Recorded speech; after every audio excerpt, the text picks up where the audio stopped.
धरती पर आया।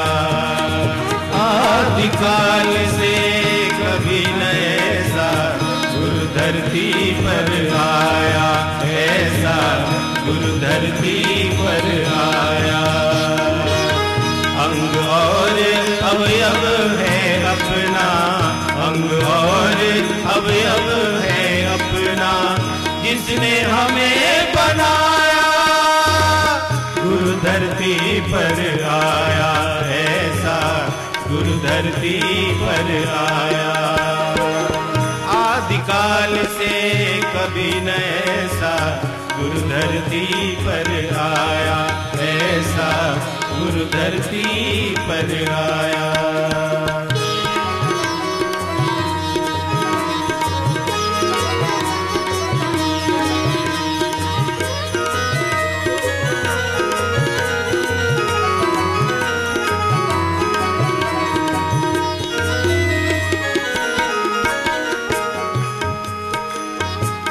अंगों का अस्तित्व देह से अलग न कुछ भी होता, अंगों का अस्तित्व देह से अलग न कुछ भी होता।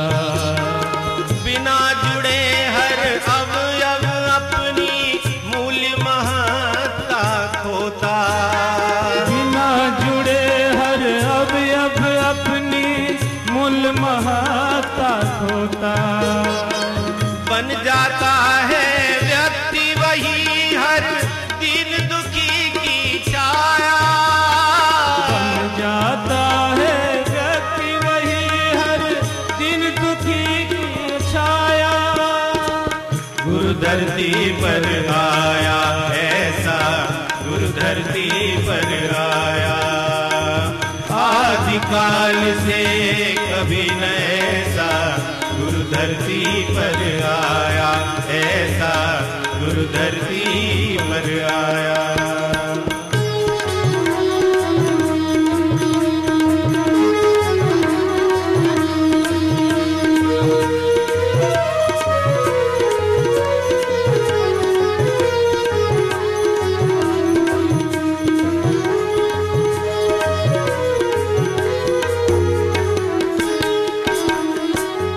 विराट व्यक्तित्व ज्ञान तन से हम यूं जुड़ जाएं, उस विराट व्यक्तित्व ज्ञान तन से हम यूं जुड़ जाएं।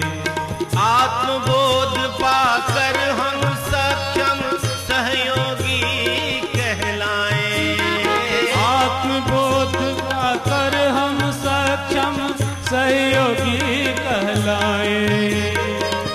मात्र समर्पण सेवा प्रभु का कृपा पात्र बन पाया, मात्र समर्पण सेवा प्रभु का कृपा पात्र बन पाया।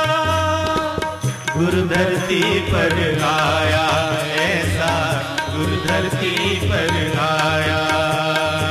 आदिकाल से कभी न ऐसा गुरु धरती पर आया, ऐसा गुरु धरती पर आया।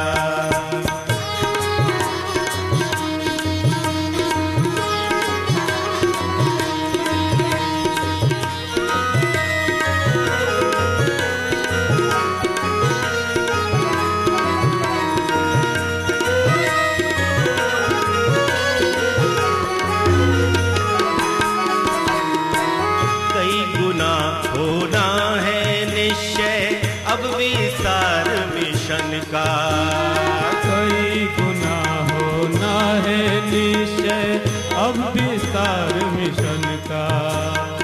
यह आधार बनेगा दुनिया भर के जन जीवन का, यह आधार बनेगा दुनिया भर के जन जीवन का।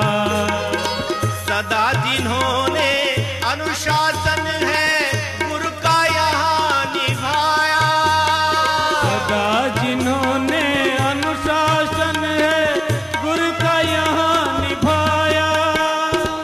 गुरु धरती पर आया, ऐसा गुरु धरती पर आया।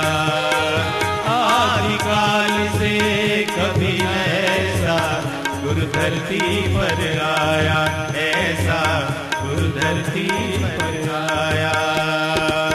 सदा अंग और अवयव है अपना, अंग और अवयव है अपना, जिसने हमें बनाया गुरु धरती पर आया, ऐसा गुरु धरती पर आया।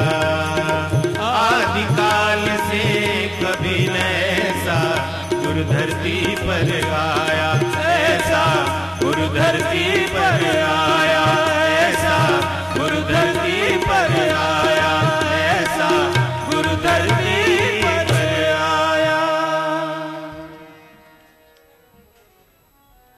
भाइयों बहनों, आज की इस पावन संध्या के शुभारंभ में ज्ञान का आलोक हम सब तक पहुँचे। परम पूज्य गुरुदेव की वाणी, उनका संदेश, उनकी दिव्य योजना का प्रभाव हम सब के मन और हमारी आत्मा को आप्लावित करे। इन सभी भावों के साथ हम श्रद्धेय डॉक्टर साहब का आवाहन करेंगे। आप सब जानते हैं परम पूज्य गुरुदेव की ऋषि चेतना ने, उन हिमालय के दिव्य प्रवाह ने जो कुछ भी मन में विचारा था, श्रद्धेय डॉक्टर साहब उसी चेतना के संवाहक हैं।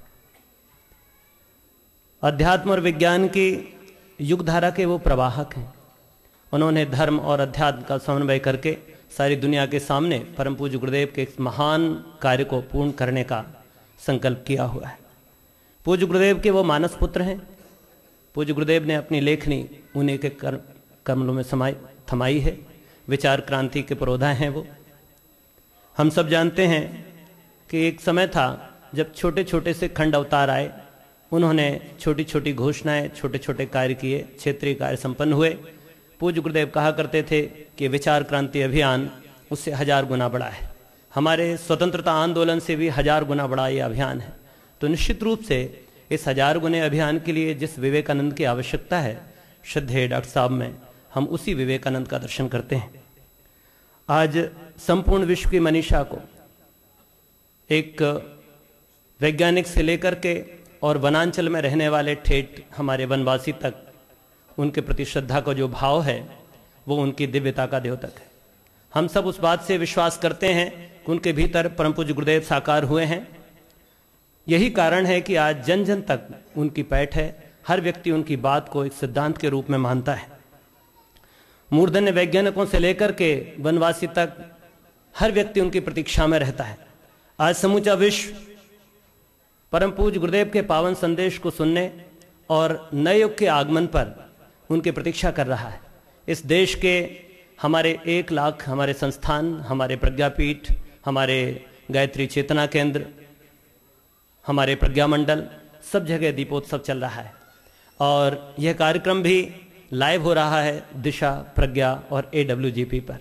तो निश्चित रूप से श्रद्धेय डॉक्टर साहब को सुनने के लिए लोग आतुर होंगे। करोड़ों करोड़ लोग उनकी वाणी से पूज्यवर के संदेश को सुनना चाहते हैं। मैं आप सबकी ओर से प्रणाम करते हुए श्रद्धापूर्वक उनको यहाँ आमंत्रित करता हूँ। हम सबके मार्गदर्शन के लिए, उद्बोधन के लिए श्रद्धेय डॉक्टर प्रणव पंड्या साहब।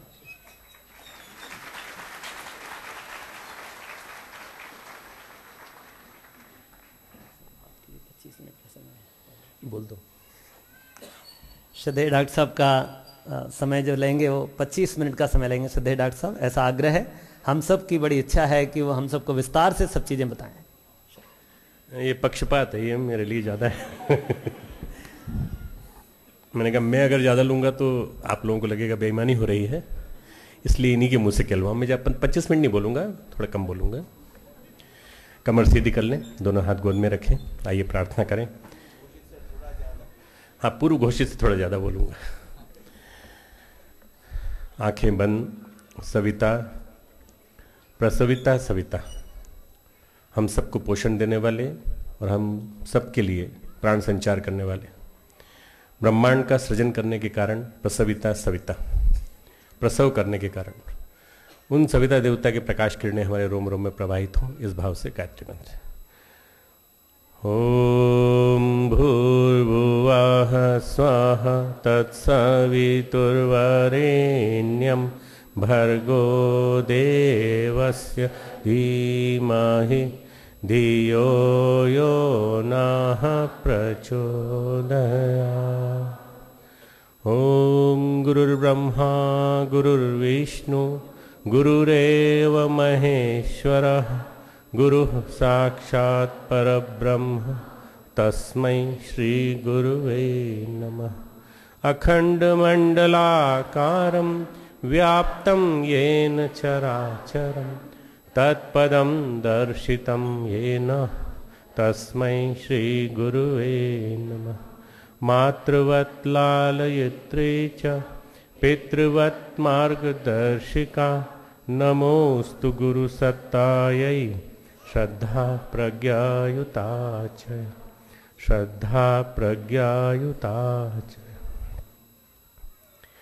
परम पूज्य गुरुदेव और परम वंदनीय माता जी की सूक्ष्म उपस्थिति में मंच पर विराजमान शांति कुंज के सभी अग्रज भाई, आदरणीय वीरेश्वर भाई साहब, श्री गौरीशंकर जी भाई साहब, आदरणीय doctor OP Sharma ji, doctor Ram Prakash Pandey ji, Keshari Kapil ji, शरद भाई साहब, हमारे डॉक्टर अमल कुमार दत्ता जी, कालीचरण जी, शिव प्रसाद मिश्रा जी, हमारे मन संचालक श्री दुबे जी और हमारे दूसरे श्याम बिहारी दुबे जी, सभी दूर दूर से आए हुए हमारे देवतुल्य भाइयों, देवी स्वरूपा बहनों, शक्ति स्वरूपा माताओं, हमारे बीच में बैठे हुए सभी कार्यकर्ता भाइयों बहनों जो वसंत पर्व मनाने के लिए आए।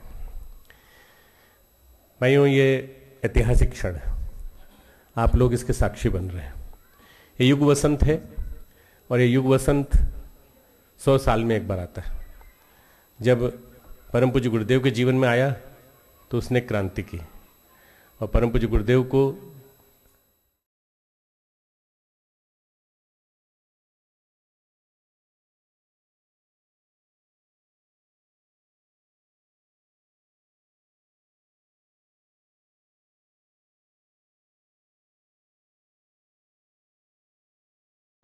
उसमें से जो सूक्ष्म शरीरधारी एक हिमालयवासी ऋषि निकले, उन्होंने उनको परिचय कराया, कहा भयभीत होने की जरूरत नहीं है, मैं तुम्हें बताने आया हूँ तुम कौन हो। गुरुदेव ने लिखा है वसीयत विरासत में कि मुझे लगा कि गुरु को ढूंढने जाना पड़ता है, पर यहाँ तो उल्टा हो रहा है, गुरु ढूंढता हुआ आ रहा है शिष्य को, आखिर ऐसी कैसी बात है। तब उन्होंने मन के असमंजस को मिटाया और उनको बोध कराया कि वो कौन है। गुरु बोध कराता है शिष्य को कि तुम्हारे अंदर कितनी अनंत संभावनाएं भरी पड़ी हैं, तुम क्या से क्या करके दिखा सकते हो। और उन बोध कराने का परिणाम यह हुआ कि अंततः परम पूज्य गुरुदेव उस स्थान पर पहुंच गए जहां हम आचार्य श्री राम शर्मा के रूप में जानते हैं, वेद मूर्ति तपोनिष्ठ आचार्य श्री राम शर्मा। वसंत गुरुदेव ने क्यों चुना? ऋतुओं में वसंत एक प्रकार से ऋतुराज कहा गया है। वो वसंत गर्मी लाने वाला त्योहार है। आप स्वयं बताइए, ठंडक में त्योहार क्यों नहीं होते? दीपावली के बाद कोई त्योहार नहीं, पूरा गिन लीजिए, दीपावली नवंबर, दिसंबर, जनवरी पूरा निकल जाए, 3 महीने कोई त्योहार नहीं। हाँ, कुछ पूर्णिमाएं आती हैं जो हमेशा ही त्योहार होती हैं, पर ऐसा कोई त्योहार नहीं। हाँ, वसंत पंचमी से होली, रामनवमी, नवरात्रि, चैत्र नवरात्रि, उसके पश्चात फिर गुरु पूर्णिमा, श्रावणी के पश्चात हमारे दशहरा के बाद दीपावली, सारे के सारे एक से एक बढ़िया त्योहार है, सबके सब अच्छे उल्लास भरने वाले त्योहार। तो वसंत क्या लेके आता है? उल्लास लेके आता है, ठंडक से हमको दूर करता हुआ लाता है। और वसंत हमें एक संदेश देता है कि अब समय आ गया बदलने का, बदलाव का समय आ गया। वसंत लाता है बदलाव, जीवन में बदलाव, चिंतन में बदलाव, हर चीज में परिवर्तन, सोच में परिवर्तन, जीवन में परिवर्तन। और ये वसंत जो है गुरुदेव ने इसलिए चुना क्योंकि ये गायत्री और सरस्वती, गायत्री तप की देवी और सरस्वती विद्या की देवी, दोनों का एक प्रकार से जन्मदिन होने के कारण, दोनों का आराध्य दिन होने के, दोनों ही इस पर्व की आराध्य देवी है। इसलिए परम पूज्य गुरुदेव ने इस दिन को चुना, और इसलिए चुना क्योंकि उनके गुरु ने इसी दिन उनको दर्शन दिया था। मित्रों, ये वसंत जो है ये नएपन का एहसास कराता है हमें, और परम पूज्य गुरुदेव का जीवन एक नयापन लेके आया। बासी सी दुनिया थी, एक ऐसी दुनिया थी जिसमें कि बहुत कुछ लोगों के मन में उदासी छा गई थी। गुरुदेव ने निराशावाद को आशावाद में बदल दिया पूरी तरह से। लोग डिप्रेस होते चले जा रहे थे कि गुलामी जा नहीं रही है, एहसास जीवन में उनके हो नहीं पा रहा था कि कुछ बदल भी सकता है, पर गुरुदेव का आना एक प्रकार से जीवन में परिवर्तन का प्रतीक लाता है। अगर आप देखें तो 1926 के बाद, 1926 में गुरुदेव के जीवन में वसंत आया था। 1926 के बाद अगर आप देखें 15 साल की आयु के बाद सारे परिवर्तन बड़ी तेजी से होते चले गए, और इन परिवर्तनों की श्रृंखला इतनी तेजी से आई कि उन परिवर्तनों से एहसास ये होता है हमें कि वास्तव में गुरुदेव हम सबके लिए एक सुखद परिवर्तन लेकर के आए थे। उनके जन्म के साथ ही मिशन का जन्म हुआ है। अगर आप ये मानते हैं कि मिशन का जन्म हमारा अगर किसी पर्व से माना जाए तो किस दिन से मानेंगे? मिशन का प्रतिष्ठा किस दिन से हुई? ये वसंत पंचमी से हुई। परम पूज्य गुरुदेव ने कहा कि युग निर्माण जितना बड़ा नाम है उतना ही बड़ा इसका तंत्र है। भगवान का तंत्र है, महाकाल का बसेरा है शांति कुंज में, और परिवर्तन का जो मूल लक्ष्य है वो नए आयाम में ले जाना है। मैं नए आयाम में ले जाना चाहता हूं, मैं युग निर्माण करना चाहता हूं। परम पूज्य गुरुदेव ने जब युग निर्माण योजना दी तब किसी को एहसास भी नहीं था कि युग निर्माण योजना इतना बड़ा स्वरूप बन के आएगी, परंतु परम पूज्य गुरुदेव ने दिया, उसको स्वरूप दिया। व्यक्ति निर्माण, परिवार निर्माण, समाज निर्माण, एक बड़ा विलक्षण प्रयोग आज हम लोग कर रहे हैं। सारे के सारे शांति कुंज के परिजन अपने अपने घरों में 5-5 दीपक जला रहे हैं। सारे भारत में 30,000 स्थानों पर एक साथ दीपक जल रहे हैं। अगर 5-5 दीपक या 10-10 दीपक भी मान लें तो 3 लाख दीपक जल रहे हैं, और अगर 10-10, 100-100 दीपक मान लें तो लगभग 30 लाख दीपक जल रहे हैं, और ये मान लें कि 1,000 दीपक जल रहे हैं तो 3 करोड़ दीपक जल रहे हैं। आप कल्पना कीजिए कि ऐसा विलक्षण प्रयोग कभी धरती पर नहीं हुआ होगा जब नवयुग की आरती उतारी जा रही हो। तो आज का दिन बड़ा विशेष है। नवयुग का दीपोत्सव पर्व केवल शांति कुंज मना रहा है या शांति कुंज के संस्थान मना रहे हैं, यही नहीं, बल्कि भारत के जितने भी ऐसे प्रगतिशील संस्थान हैं जिनके यहाँ थोड़ी बहुत भी कुछ सोच ऐसी है कि शांति कुंज का काम जो है बहुत अच्छा है और जो भी काम कर रहे हैं बदलाव के लिए कर रहे हैं, तो वो लोग सारे के सारे हमारे साथ जुड़ के काम कर रहे हैं। ये बहुत बड़ा एक परिवर्तनकारी एहसास जो है ये हमारे मन में आना चाहिए कि आज जो दीपक जले हैं वो दीपक केवल वहीं तक सीमित न रहे, वो दीपक हमारे अंदर भी जलें, हमारे अंदर की ठंडक को भी मिटाएं। मैं अक्सर वो एक गुजराती गीत गाता हूँ, एकज दो चिंगारी महानल एकज दो चिंगारी। एकज दो चिंगारी का मतलब क्या होता है कि मेरे अंदर भी एक चिंगारी जला दो। मेरे अंदर एक चिंगारी जल जाए तो क्या हो जाएगा, मेरे अंदर आग लग जाएगी। एक चिंगारी सफिशिएंट है। आपने देखा होगा लाइटर में एक चिंगारी जलती है बस, केवल वो चिंगारी जो है वो दीपक को भी जला देती है, वो सिगरेट को भी जला देती है, और किसी जंगल में आग लगानी हो तो उसको भी वो एक चिंगारी जला देती है। अगर पूरे संसार में आग लगानी हो तो वही एक चिंगारी साहब, एक से ज्यादा जरूरी नहीं है कि साहब ढेर सारी चिंगारी होती तो कितना अच्छा रहता, मालूम नहीं जलेगा कि नहीं जलेगा, एक चिंगारी काफी है। गीत बहुत प्रेरणादायी है। मैं तो पूरा तो नहीं आता मुझे, मैं थोड़ा सा गा के सुनाता हूँ। एकज दे चिंगारी महानल एकज दे चिंगारी, एकज दे चिंगारी महानल एकज दे चिंगारी, एकज दे चिंगारी महानल एकज दे चिंगारी। विश्वानल हूँ अधिक न मांगू, विश्वानल हूँ अधिक न मांगू, मांगू एक चिंगारी, मांगू एक चिंगारी। एकज दे चिंगारी महानल एकज दे चिंगारी,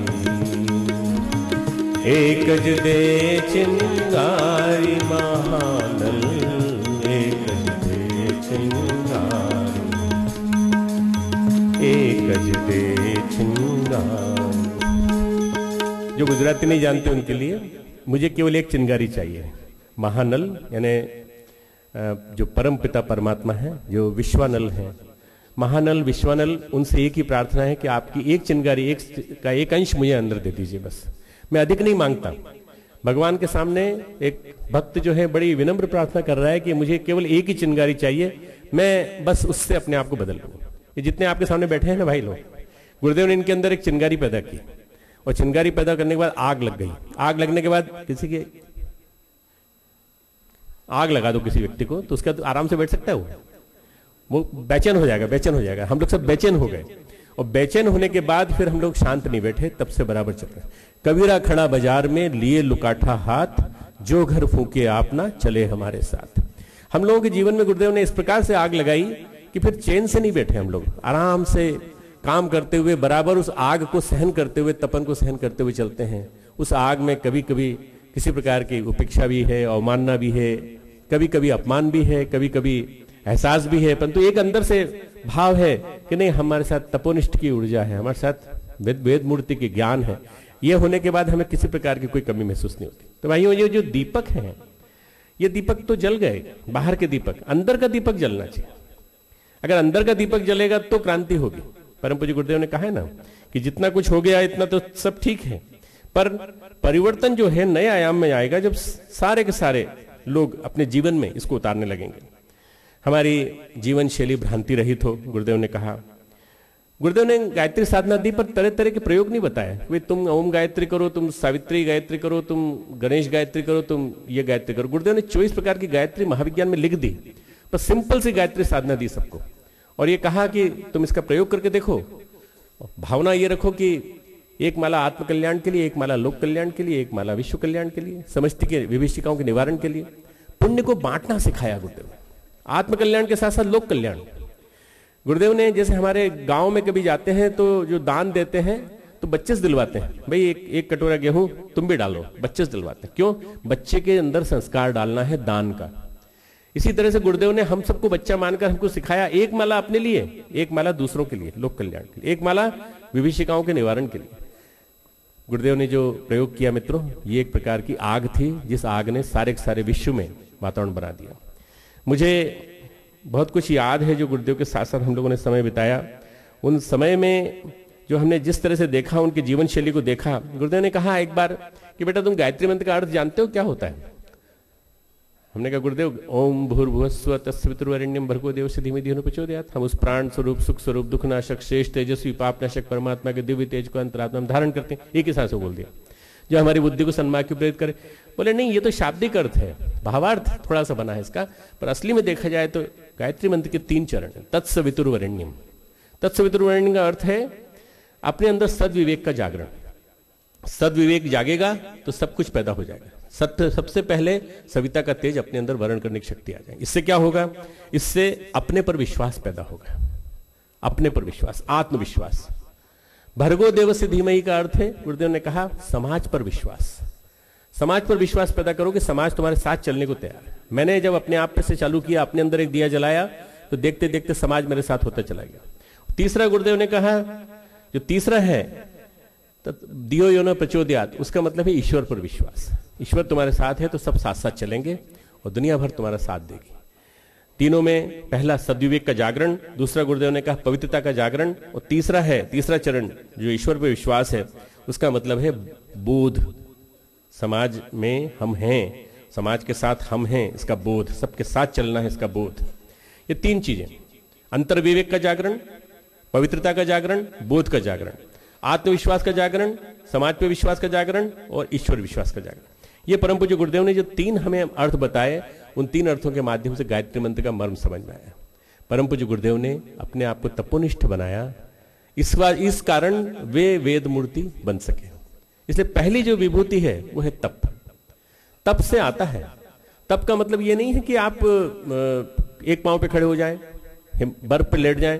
तप का मतलब है समाज से कम लेना, ज्यादा से ज्यादा देना। तप का मतलब है ब्राह्मण बन जाना। ब्राह्मण का मतलब क्या होता है? जो समाज से कम लेता है, समाज को ज्यादा से ज्यादा देता है। बस समाज को ज्यादा से ज्यादा देने की विभूति यदि आपके अंदर पैदा हो जाए तो आप ब्राह्मण हैं। परम पूज्य गुरुदेव ने कहा। बसंत पंचमी हमारे लिए संदेश लेके आती है कि हम अपने आप को कितना बदल सकते हैं, अपने अंदर कितना बदलाव ला सकते हैं, परिवर्तन की प्रक्रिया को कितना गतिशील कर सकते हैं। मित्रों, ये मौसम बदल रहा है इस समय। अभी आज से 15 दिन पहले अगर आप देखते तो बहुत तेज ठंड थी, बहुत अच्छी बढ़िया ठंड, और उस ठंड में लोग ये महसूस करने लगे थे कि बिना धूप में बैठे, बिना धूप की तपन लिए या बिना कोई गर्मी लिए कुछ नहीं होने वाला। परंतु वो धीरे धीरे मौसम का एहसास होते ही जाने लगते हैं। हमारे अंदर विभिन्न प्रकार की जड़ताएं, मूड मान्यताएं, प्री रिकॉग्निशंस या बायस्ड जो टेंडेंसीज हैं, जो हम एक प्रकार से पूर्वाग्रह मान लेते हैं वो बैठे रहते हैं, इनकी वजह से कुहासा छा जाता है अंतर जगत में। उस अंतर जगत के कुहासे को मिटाने के लिए, धुंध को मिटाने के लिए ये वसंत आता है। और वसंत कहता है अब इसके बाद शांत नहीं बैठना है, आज से 40 दिन तक वसंत पीक पे रहेगा।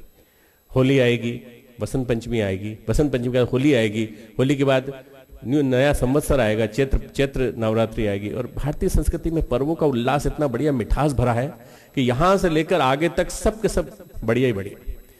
यानी इसका मतलब ये नहीं कि ठंड बहुत बुरी होती है, ठंड बहुत अच्छी होती है, ठंड साधना के लिए बहुत बढ़िया है। हमारे विदेश के जो भारतीय बैठे हैं, विदेशी प्रवासी भारतीय बैठे हैं, वो तो ठंडे जगत में रहते हैं, तो उनको लगेगा कि इसका मतलब हमसे बड़ा दुर्भाग्यशाली कोई नहीं है जो हम ठंडे जगत में रहते हैं। बहुत ठंडे बर्फ चारों तरफ, ये तप करने की जगह है, आपको वहां तप करने का मौका मिलता है। पर उस समय आप यहाँ आ जाते हो तो यहाँ आके हमारे साथ मिलकर तप करते हो, आप यहाँ से आके कुछ न कुछ ऊर्जा ले ही जाते हो, वहां जाकर के बांटते हो। ठंडक का मतलब है अपने अंदर की चेतना में ठंडक नहीं आनी चाहिए, अपने अंदर की चेतना में दीपक जलते रहना चाहिए। अगर अंदर की चेतना में दीपक जलते रहेंगे तो हमारे अंदर उल्लास बना रहेगा। तो भाइयों बहनों, जो गुरुदेव ने जितनी बातें कही हैं उन सब बातों को यदि आप एक सार के रूप में सुनना चाहें तो उन्होंने एक भ्रांति समाप्त की कि अध्यात्म मात्र साधु सन्यासी के लिए होता है, बल्कि उन्होंने कहा सबके लिए होता है। किनके लिए? जो ब्राह्मण बन जाए उनके लिए अध्यात्म। हम एक तपस्वी की, ऋषि की जन्म शताब्दी मना रहे हैं, हम एक विचार परिवर्तन के लिए आए युग ऋषि की जन्म शताब्दी मना रहे हैं, हम अपने अभिभावक, अपने पिता, अपने मार्गदर्शक की जन्म शताब्दी मना रहे हैं। पर आपको मालूम होना चाहिए कि महापुरुष जन्म और मृत्यु के बंधन से बंधे नहीं होते। वो न कभी मरते हैं न कभी जन्म लेते हैं, उनका जन्म जो है दिव्य होता है। इसलिए आप ये कभी मत मानना कि गुरुदेव का जन्म आज 100 साल हो गए, इसका मतलब 100 साल के उनकी 100वीं एनिवर्सरी मना रहे हैं। आदिकाल से आज तक ने ऐसा गुरु धरती पर आया, आज तक ऐसा कोई गुरु धरती पर नहीं आया। शरीर रूप में उनका अवतरण लेना पड़ता है, पर शरीर रूप में आने के बाद वो तपस्या कर जाते हैं और तपस्या करके इतना महान काम कर जाते हैं जो कि अपने आप में बड़ा ऐतिहासिक होता है। भाइयों, हम क्या कर सकते हैं? उनके तप और ज्ञान को स्थान स्थान पर प्रतिष्ठित करें, हम आशावाद की स्थापना करें। हमारे लिए आज एक संदेश है, जगह जगह आशावाद। जमाना बदल रहा है, युग निर्माण होने जा रहा है, परिवर्तन की प्रक्रिया गतिशील हो गई। सारे विश्व में देखिए ना, पूरा परिवर्तन हो रहा है, तेजी से बदलाव आ रहा है। और ये बदलाव केवल भारत तक सीमित नहीं है, विश्व भर में तेजी से हो रहा है बदलाव। पिछले करीब 1-1.5 साल के अंदर इतनी तेजी से बदलाव आया है। आप 1989 से लेकर अभी तक का समय देखें, जब गुरुदेव थे उस समय से लेकर अभी तक 20-21 साल के अंदर बड़ी तेजी से बदलाव आया है। और इस बदलाव में सारे के सारे देश मैं एक थोड़ा सा और बताना चाहता हूं कि भारत की आजादी जब से आई है, भारत की आजादी के पहले का इतिहास जब गुरुदेव थे तब से लेकर आज तक कितने सारे देश थे जो परतंत्र थे, गुलाम थे, पर उन सारे देशों को आजादी मिल गई। आज जहां अधिनायकवाद था, जहां डिक्टेटरशिप थी, जहां एक ही परिवार का शासन चल रहा था, वहां भी बदलाव हो गया और तेजी से हो रहा है। इजिप्ट को देखिए, यमन को देखिए, जॉर्डन को देखिए, ट्यूनीशिया को देखिए, ये सब क्या है? ये सब महाकाल की प्रक्रिया है। और अभी पिछले दिनों गुरुदेव की एक भविष्यवाणी पढ़ने का मौका मिला मुझे, जो पिछले अंकों में मैंने इसे निकाली 64-65 के अंकों से, तो उस अंकों में से मिला कि सितंबर 2011 से इतनी बड़ी तेजी से परिवर्तन होगा कि सारी विश्व वसुधा के लोग देखते रह जाएंगे कि सारी भारत की वसुधा में व्यापक परिवर्तन हो रहे हैं। न केवल लोगों के जीवन बदलेंगे बल्कि देखते देखते परिवर्तन होता चला जाएगा। मैं आज कल का पेपर पढ़ रहा था, कल के पेपर में एक ज्योतिषी ने लिखा है, जो बड़े अच्छे प्रसिद्ध ज्योतिषी, उन्होंने लिखा है कि 25 सितंबर 2011 के बाद ऐसा विलक्षण योग आ रहा है कि सारे के सारे परिवर्तन इतनी तेजी से होंगे, जैसे गुरुदेव ने लिखा है कि रेलगाड़ियां, क्रांति की रेलगाड़ियां कि डब्बे पटरी पर ऐसी तेजी से आते चले जाएंगे कि पता ही नहीं चलेगा कब आगे चलेगा। तो हमें बड़ा असंभव सा लगता है परिवर्तन, पर परिवर्तन बड़ी तेजी से होगा, क्योंकि 2011 से परिवर्तन के महान क्षणों की श्रृंखला चालू हो गई। अब इसको कोई रोक नहीं सकता। तेजी से लोगों में परिवर्तन, बदलाव। आप कोई होल्डिंग करके नहीं रह सकता, कोई अपने पास जमा करके नहीं रख सकता। काला धन निकल रहा है, चारों तरफ से निकल रहा है, तेजी से निकलेगा, और किसी के पास धन दौलत होगी तो इस कम्यून की तरह से बांट दी जाएगी, जैसे कम्यून पूरा एक समाज संगठन रहता है, उस तरह से सबके हित के लिए, सब सर्वजन हितार्थाय सब कुछ प्रयोग होने लगेगा। ये इतना बड़ा परिवर्तन होने जा रहा है जिसके लिए कि अब कोई भी उसको रोक नहीं सकता। ये बात आपको मान के चलना है। श्री अरविंद और स्वामी विवेकानंद दोनों ने एक साथ भविष्यवाणी की है, अपने अपने समय में 10 साल का अंतर है, 10-15 साल का। स्वामी विवेकानंद ने भविष्यवाणी की है कि ठाकुर के जन्म के साथ सतयुग का शुभारंभ हो गया। स्वामी विवेकानंद के बाद श्री अरविंद ने भी घोषणा की है कि उनके आगमन के साथ, ठाकुर के जन्म के साथ 1836 में नवयुग का शुभारंभ हो चुका है। परंतु ये शुभारंभ होने के बाद अब क्या होगा, उन्होंने कहा 175 वर्ष का संधिकाल चलेगा। 175 वर्ष का संधिकाल चलेगा और जैसे ही समाप्त होगा वैसे इतनी तेजी से परिवर्तन होने लगेगा कि देखते बनेगा। मित्रों 1836 से 175 साल जोड़िए, क्या होता है, कौन सा वर्ष आता है? जिसको कैलकुलेशन की गिनती याद है, थोड़ी सी मानसिक कैलकुलेशन जो कर सकते हैं करिए। 1836 में 100 जोड़े तो 1936, 75 जोड़े तो 2011। 2011 वो समय है जब तेजी से बदलाव होने वाला है और इस बदलाव को कोई नहीं रोक सकता, किसी के बस में नहीं है कि इसको रोक दे। इसलिए आज जो हमने दीप जलाए और दीप जलाने वाले हैं, अभी घरों के सामने दीपक जलाए, यहां दीपक जलाएंगे, पूरे देश में दीपक जल गए एक साथ।